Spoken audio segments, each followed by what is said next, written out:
विद्यार्थ्यांच्या भवितव्यासाठी माजी राज्यमंत्री ॲडव्होकेट सुलेखाताई कुंभारे उतरल्या मैदानात। दिल्लीतील जंतर मंतर येथील आंदोलनाला भेट देऊन दिला जाहीर पाठिंबा। केंद्र सरकारने सकारात्मक चर्चेतून मार्ग काढण्याचे केले आवाहन।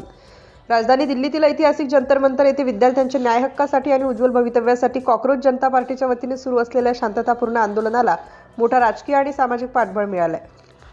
कामठीच्या लोकप्रिय नेत्या तथा माजी राज्यमंत्री ॲडव्होकेट सुलेखाताई कुंभारे यांनी दिल्ली येथे थेट जंतर मंतरवर आंदोलनाला भेट देऊन आपला सक्रिय आणि जाहीर पाठिंबा व्यक्त केला। यावेळी त्यांनी आंदोलक विद्यार्थ्यांची भेट घेऊन त्यांच्या मागण्या समजून घेतल्या आणि त्यांच्या संघर्षाला बळ दिलं। संविधानाच्या चौकटीत सुरू असलेला लढा यशस्वी होईल। आंदोलनकर्त्यांना संबोधित करताना ॲडव्होकेट सुलेखाताई कुंभारे म्हणाले की देशातील विद्यार्थ्यांचे भवितव्य सुरक्षित राहणे हेच राष्ट्राच्या प्रगतीचे लक्षण आहे। विद्यार्थी हे देशाचे भविष्य आहेत। संविधानाने दिलेल्या अधिकारांचा वापर करून अत्यंत शांततेच्या मार्गाने सुरू असलेल्या या आंदोलनाला माझा पूर्ण पाठिंबा आहे। विद्यार्थ्यांच्या रास्त मागण्यांची दखल त्वरित घेतली गेली पाहिजे। त्यांनी पुढे बोलताना केंद्र सरकारला आवाहन केलं की केंद्र सरकारने कोणत्याही प्रकारचा ताठरपणा न दाखवता आंदोलक विद्यार्थ्यांशी चर्चेच्या माध्यमातून सकारात्मक मार्ग काढावा। संविधानाचा सन्मान करत विद्यार्थ्यांच्या मागण्यांवर तातडीने तोडगा काढणे ही काळाची गरज असल्याचं त्यांनी स्पष्ट केलं। आंदोलनस्थळी निदर्शने आणि घोषणाबाजी, जंतर मंतर येथील वातावरण सध्या विद्यार्थ्यांच्या बुलंद आवाजाने दुमदुमून गेलाय।